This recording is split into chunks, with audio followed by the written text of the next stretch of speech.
not give a spouse an automatic share in the matrimonial property. Mulusoga olulimi lwida kusitowa mu Luganda ganti obufumbo tebukuwa beetu ya kufuna bitundu 5 ku 10 eri ebintu byemba mufunye mu bufumbo. Siteeka nti nze nawe bwe tuba bafumbo tuba twawukana ebintu bigabanire wakati. Terikyali teeka obongo ba nze nga ngenda bange twabulamu wakati terikyali teeka ke kasooka akokubiri kagamba a spouse's share in the matrimonial property is dependent on their contribution. Engabana yaffe y'ebintu mu bufumbo esinziira ku biki enasinziiranga ku ekyo kye waleeta oba kyoyongeddeko nga tuli mu bufumbo nze naawe si kubanga okera waka kwebaka nze nkola nzimbya apartment zange ndi tuzigabane obadde okeera kukola ki oyina akaana kamu kenkuzaddemu onyambye otya mu kubaawo banneeteeka akala akagamba forms of contribution can be either monetary in kind or both. Kati yao Simon yao wenyini property eno is just part of the contribution or part of what we own as a couple. Naye waliwo ebintu ebitalina monetary value Simon. Yes. Nkufumbira akatogo buli lunaku, nkukamulira akatunda, nkulabirira kutegekera byoyambala okedde okuva ewaka ku makya omukyala akutegeka ga kwambala ekkooti eno ne suuti eno. Really ebintu ebyo how do you quantify them oba obibalira otya monetary value? Bw'ofumbira akatogo gw'olya tolya? Nkufumbidde senga sikafumbye wandika jewa Simon. Madam Simon mbuuzizza bw'ofumba akatogo olya tolya? Nange ndya naye okay ekiro bw'oba ondabira ng'olabirira abaana. Simon akasembo kadde kagamba value addition, contribution by a spouse, for example paying of tuition for the other should be deducted when computing benefits. Wonderful. Bwemba nakutwala wamala senior 4 nenkuwasa nenkuza nomala senior 6 nenkusomesa n'ofuna ne degree nenkusomesa diploma nenkusomesa okutunga ekyalaani ensimbi ezo n'ensaasanya gye nakuteekako kwongerako omutindo nabyo tujja bibalanga mu byosaba nti bwe tuba twawulamu bwe tuti ngamba nti nakusomesa doli nijjukira wajja wakamala senior 2 nkusomesezza. Lwaki oba wayagala akaana k'abandi akakyasoma nga bazadde be baaliwo nga basobola omuweerera lwaki oba wayagala omwana abandi omuto lwaki tokalinda ne kamala okusoma? Ayinza obutaba muto. You may come to me with your first degree. I spend on you for the second degree and your PhD. Today you are called Dr. Doreen Mwesige Muyanga. Simon, you're spending on me because of the value I am adding on to you. You're not spending on me, you're not doing charity, for example. You're spending on me because I am your spouse, I am your partner, out of love, because of the love I give you. You're obliged to also contribute something. Fantabulous. Yes. But you also agree that at the time of separation, I cannot withdraw your PhD or master's from you. So whoever fool you're going to marry after me will enjoy that. For that matter, I should be paid. Simon, dineteka werinyigirizzamu kiri nti abantu bagenda kati kola bintu out of love and care. Yeah, bajja kuba bakola bintu byebafunamu. Mubadde mufuuse banyezi mwagala kufunamu bufunyi mujja mubala bintu oyina emyaka 2 oyagala kujja kunfumbira n'emyaka gyange 44 lw'okuba obaze nti muyanga ya. Someone kigenda leetawo embeera ya competition atenga ideally marriage is supposed to be complementary. There are supposed to be complementary roles. Okola kino nenkola kino n'okola wano nange nentereza wano naye kati tugenda kubeera nga ozimbye kalina nange nozimba kalina bwowerera abaana waneno fees nange competition which is very unhealthy. You know the beauty about this? Nawe bw'ogamba nti twawukane, that's what people are not reading very well. Bw'ogamba nti twawukane gwe Doreen goga nti muyanga tukomye wano zobadde okola ku baba zonna nga tugabana bwekiri. It does not guarantee you 50%. Not 50%, but I must share into that. It must share into that. Then waliwo bagambye mbu abakyala oba omukyala ali entitled to 20% of the care and love, that non-monetary contribution, that 20% eyo ndowooza, I think it's a bit fair because omukyala ne bw'aba takola mulimu gwa keera kuva wakagenda mu office kola era akola kyamaanyi nnyo contributing to the family, to stabilize you as a man. Gwe ogenda okuva ewaka senga ova ewaka nga toli bulungi, Simon. You live in a different world. You say you do a lot to stabilize me. Yes. There are also areas where you destabilize me. Yes, people are living with agony in their homes. People are living in pain. People are living in very terrible conditions with people called wives who have become empty balloons. You know. So the consideration is that Ojaku. Ndoza akakulizo kendaba kati bakifudde etteeka nti omukyala alina okufuna omusaala ku mirimu gya kukolera. Yes. Naga nti bwe munaaba mwawukana bajja kubala ebbanga lye mumaze naye babale nti oba kubanga waleeta mukozi kukulabirira yandifunye ssente mmeka. Naye kati era omukyala Simon tasobola kubeera at the same rate ng'omukozi because bintu byanjawulo. Simon, at the time of separation oba Simon, I am not your house help. Honestly, I am your partner. A partner is entitled. A partner has some entitlements. Omukozi tabera ne entitlements. At the time of separation, the law is looking at you as a worker and is telling you to pay you for the care you gave. That's what it is. Ebintu bino tebigenda beera mu goodwill, tebigenda kubeera mu omuntu kukola kintu olw'okuba ayagala, bigenda kubeera bya kusika muguwa. That is what I think. Primarily, you came to do two things. To care for me. Yes. You understand? Which you do not pay for directly. Which payment may not be directly, and the other one is to give me pleasure through sex. You understand? Sex for pleasure and sex for children. Whether children are there or not, I agree that your sex is part of what I need. So, but the sex is done by the two of us. Yes. You also enjoy it. For that one, we will not quantify it. You understand? Addition, because you can give me sex without cooking, so you cook, you do this. For that, there is some payment you deserve. Like Simon, we go into childbirth. We carry your children. We give you. They are children. I give you these children. I go through a lot of pain. Childbirth. Yeah, childbirth. How do you quantify such things? Childbirth. Yes. What do you understand? The pain? The pain, yes. The 9 months I carry. Then, of course, everything else comes on hold once I have a baby. Okay. Remember, then the business, I am working to look after you. Auntie Katio, you're not entitled to this because your contribution was not monetary. Isn't it? Let's look at childbirth. Abakyala mukuliriza nnyo omanyi okwetika olubuto emyezi omwenda gwomanyi kyembanzi gy'olubuto dukuleetera. Simon, do you know how much I preserved my sperms on the back to make you pregnant? Do you know how hard it is to make you pregnant? Simon, senga chali kisoboka namwe ne musitula muko. Senga nazala nga asooka n'ozaala owookubiri mwandibadde mutegeera ekyo kyennyini. Simon, we go through a lot. We go through a lot. Yes. To make you the husbands, to make you the fathers. You proudly walk as a father with your head high. Would you be a mother? Because I made you a father. Would you be a mother without me? Of course I wouldn't. Katera chingamba chireri Simon. So the complementary roles, yeah. So chandibadde fair. Ntibambi omukyalo. That's the biggest contribution in child making. I do majority of the work. In child making? Child making is for God, Simon. Simon Katonda yakola omwana.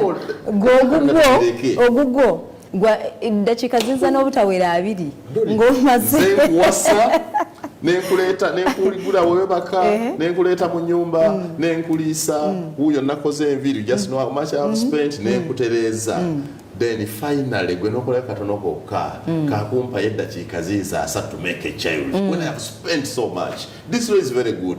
Tubalina ku luno. Marry us when you love us, don't marry us with the intention of separation. But I remember that in 2014 I was hosting Dr. Joseph Serwadda. I think Dr. Joseph Serwadda leads the what church is that? It is called what? Is Christian Focus? Victory Church. Victory Church, yes. At that time, Parliament was debating the marriage and divorce bill. This is the argument of Dr. Serwadda. that you cannot carry life and death in equal measure. Yeah. You understand? Yeah, I agree. So you cannot say marriage and divorce. Obanga agenze okulaba omukyala yazadde omwana we you nenga naye Doreen kulika akaana mu motoka yange nkuleeteddemu the baby shows naye era ne ka coffin nako nkaleese nti omwana bw'abaala nninga mulungi obugoye mbulesi wabula bw'aba afudde ne kesi nkoze eki ngireese. So in other words, bandiga separating z'amateeka. See, when you say marriage and divorce, yes, you have legalized both. Both, yes. You have given both equal prominence.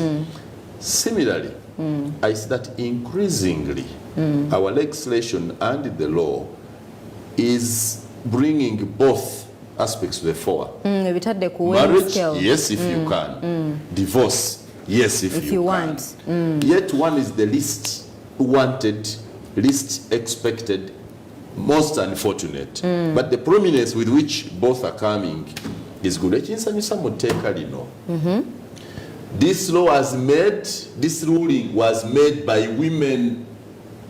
It originated from the ruling of Justice Catherine Bamugemereire. Simon, waliwo n'abasajja ennaku zino waliwo n'abalenzi oba abavubuka abatakyayagala kukola. Ayagala afune omukazi nga yakola dda ayina ebintu bye mu mbeera eyo tubigabane tayagala kukola bangi they are very many. Byenkusanze nabyo you married me in 2022 ng'olina ennyumba zo ennamasuba olina ennyumba zo ewalala. I can't share into that because at the time you made that I was not. But so it is two-way. It is two-way. Simon, ennaku zino abasajja musuddeyo nnyo obuvunaanyizibwa nammwe mwagala bikolerere mwagala biwedde. Yes, oyagala tasuddeyo obuvunaanyizibwa abasajja okusingira ddala because primarily the responsibility of the family is on the man primarily. Can we be honest? Simon, bwe mba nina gye nkola nga nina akalimo nina kwongerezaako si tetusobola kuba ate nga nga fizi mbolokwa tulina abaana babiri sasulirako omunaawo sasulirako. Before the law, our responsibility has been quantified. That's what we've been doing. Nti ogattirizaako naye ate mukwawo kano yagala tugabanire wakati. Simon, kubanze nina value gye nteekamu etali quantifiable. That is why we need to meet in the middle. Can you the tell, 50%. Can you tell the public whether today you gave me breakfast?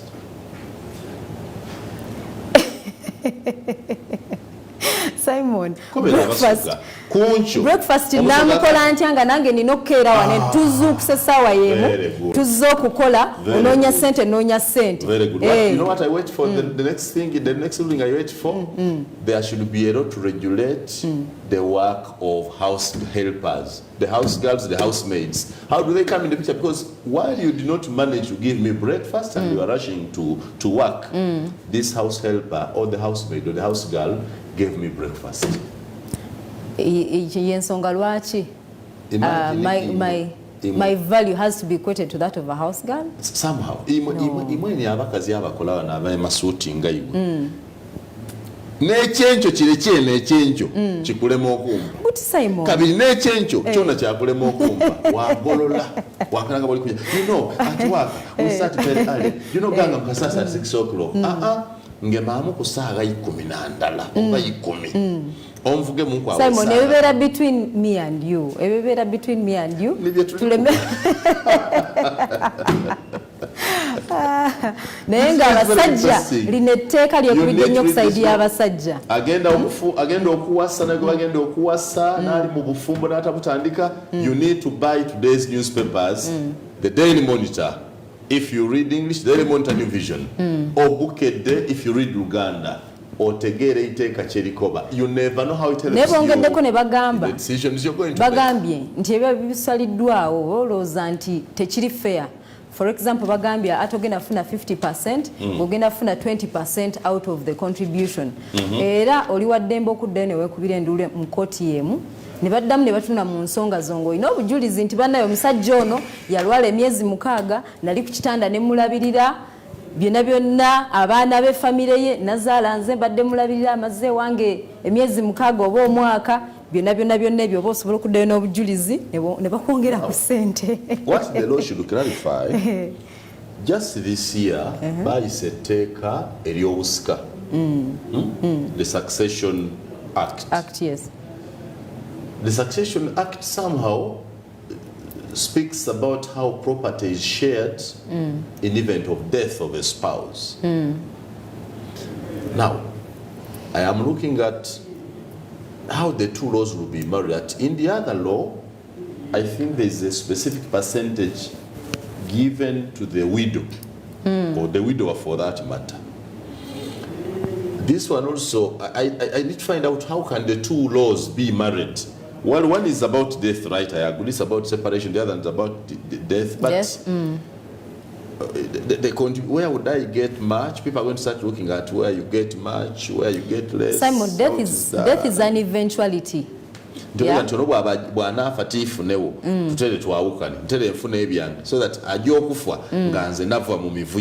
you know, there are many things we never imagine that people think about and change us. But like I said, I am a born-again Christian. I agree to Christian values. We must not give divorce equal prominence with marriage. We must advocate for marriage, yes. For life. But Simon, in cases where do you know that cases where separation is better than staying in there? There's a situation where the marriage is too toxic, yeah. Bantu kutuka kwetta kutingana. Haven't you seen cases where omwami oba omuchala like violence in violent cases, yeah, balwana. This violence affects not only the spouses but also the children abali in that marriage. So would you rather stay in such a toxic relationship than go separate ways and live life again? I want to examine from you who makes this relationship toxic. It is both parties.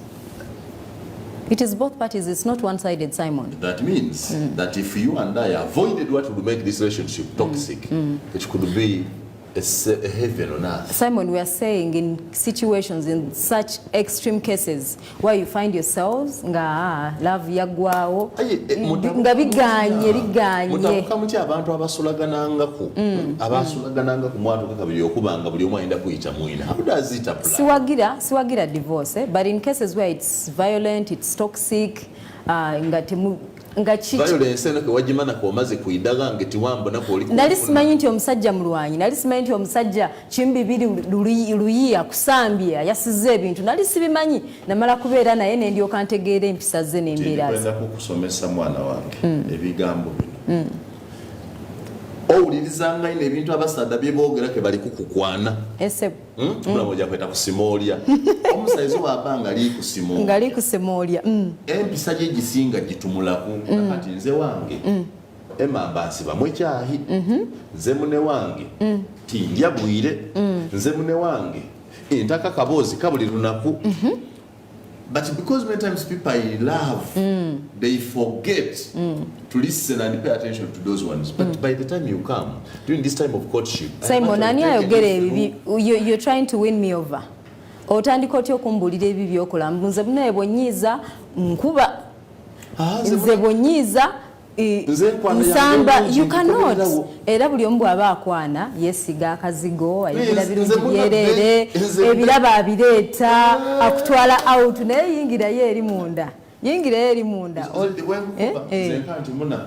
yingira mu bufumba olugendo lyoke lutandike nzo idingo oyina PhD eno okufukamira okunda musa nze oba oyina PhD nga wasoma degree list tena byakunda musa muluzu mbo hey good morning sweetheart ndikwenda kukubona ke degree ogisere waiguru ogikubye ganso okubya amafu otibaze gange wasuzo otya sebo okitegeye tondera ku musomi ate you know ya meselebu you see me on TV iniza lukiyampoza bwenga soma abantu bagasoma besi bisimaze ko yawo soka tuwoma woma ko family kola ki ona sabu morning ganga mukolo etenda tumalirawo olwale bakago muri mutya mwe bali kuba nife mwe bali kutubona mugabere bintu efe ku mutimbagano ninze Simon Muyanga Lutalo ni mukwano gwange Doreen Mwesige kali eyo ne bayire ganga muka ku Baba TV obusoga bulaire.